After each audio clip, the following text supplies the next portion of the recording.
Hello everybody, welcome back to the channel. This is the Mad Knives, a 5-album, 5-movie sci-fi concept project. Today we're doing a weekly journal entry. This is TMK019, 19 weeks into the YouTube channel. Where are we? We are in album 1 out of 5. I should say album and movie.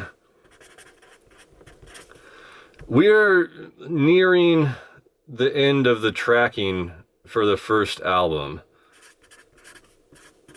and that's probably bigger news than I really give it credit for. So let's get into it. Show the logo, play the music. Okay, so what happened last week? I got the first batch of tracks from the farmer, and they're good. We're we had our second production call a couple days ago to go over this first set of tracks, and we got some really good stuff. There were some notes to do a second revision, but I think it's going to come out really nice. And he's now working on the revisions of the first batch, and he's working on his first pass on the second batch of songs. And that means, to me anyway, that we're probably only a few weeks away from being done with the farmer.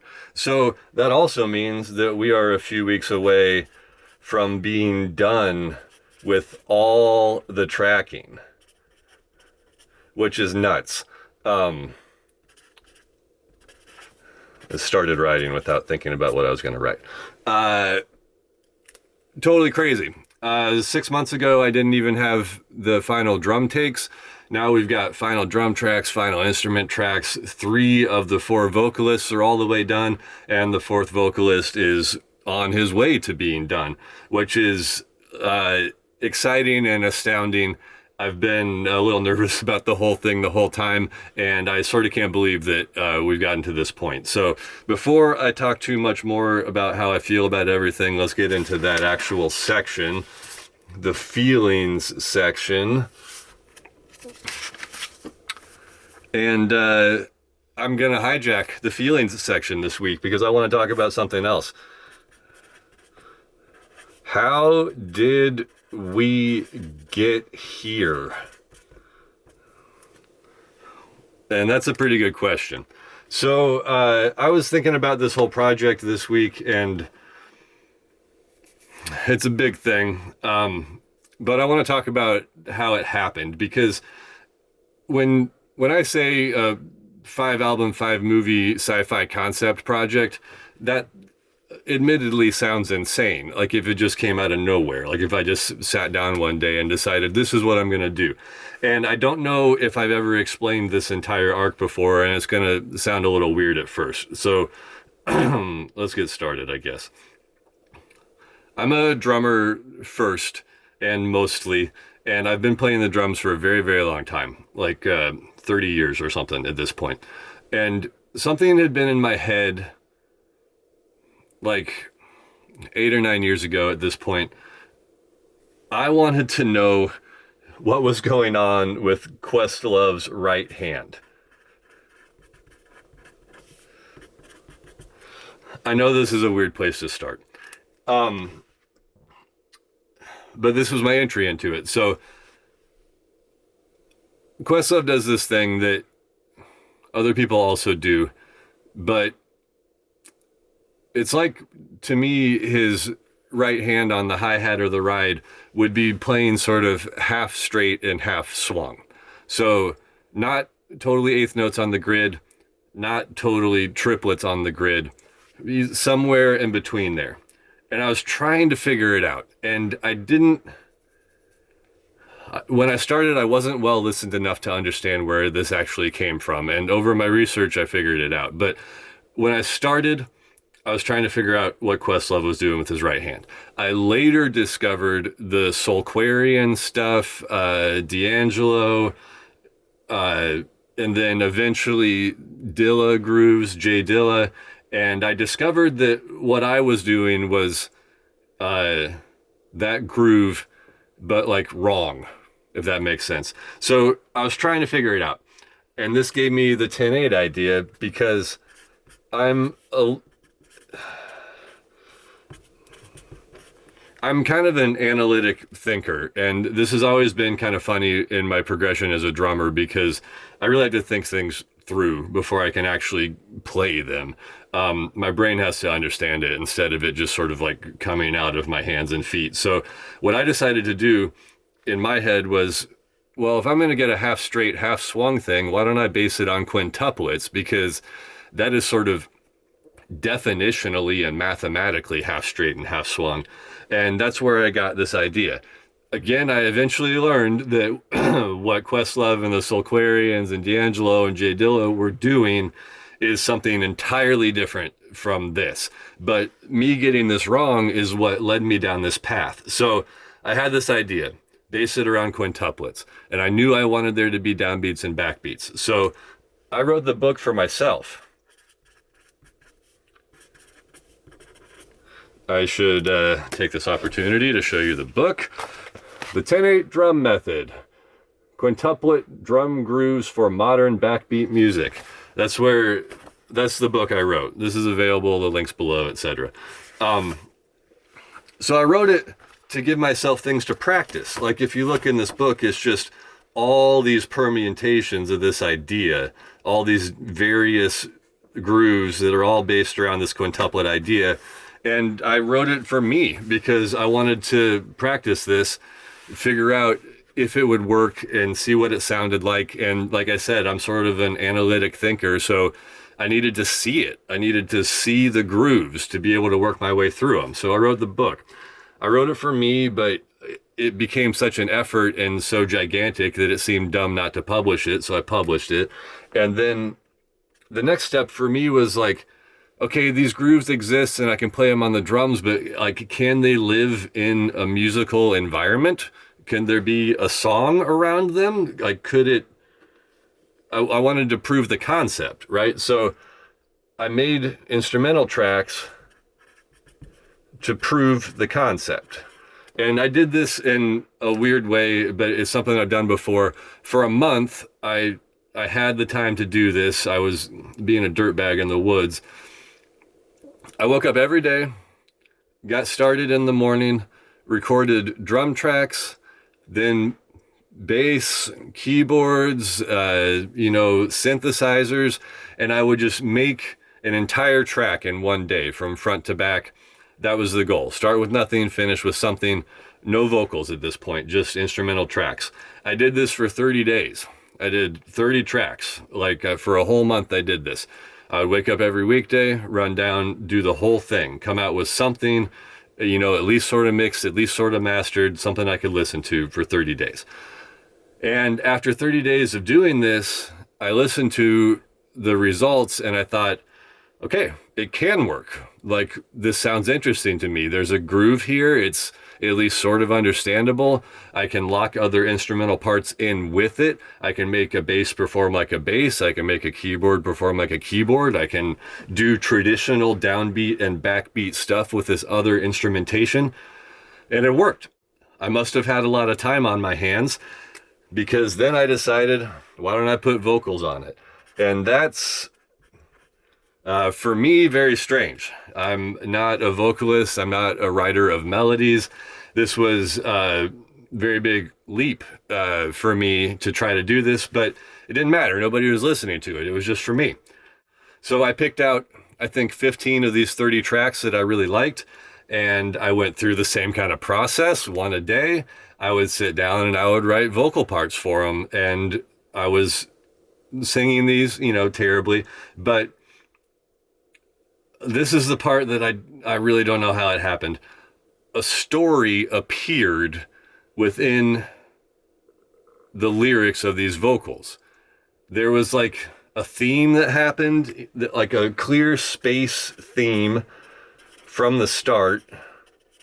And then within that space theme, the story was emerging in a strange way. And at the time, I had really been studying story for some reason. Like, I was just very interested in it, like story structure. I was using the story circle popularized by Dan Harmon. And I figured out after I had these songs written, so out of the 15 I tried, there were like 11 or 12 that I thought were tolerable after I had the vocal parts. And then when I was looking at them and the topics of them, I realized that I could arrange those songs around the story circle and a story was happening. And so I did that. I arranged them around the story circle. I went back through and I did some like revisions to the lyrics to try to snap it more into that story. And at that point, I realized that these lyrics were manifesting in a way that they could be different characters. And that's how the idea came around to have various different characters on the album. And this whole time I've been obsessed with the number 5 because of these quintuplets. So it became 5 characters. And then I was thinking about all these different drum grooves that I want to try across various musical styles.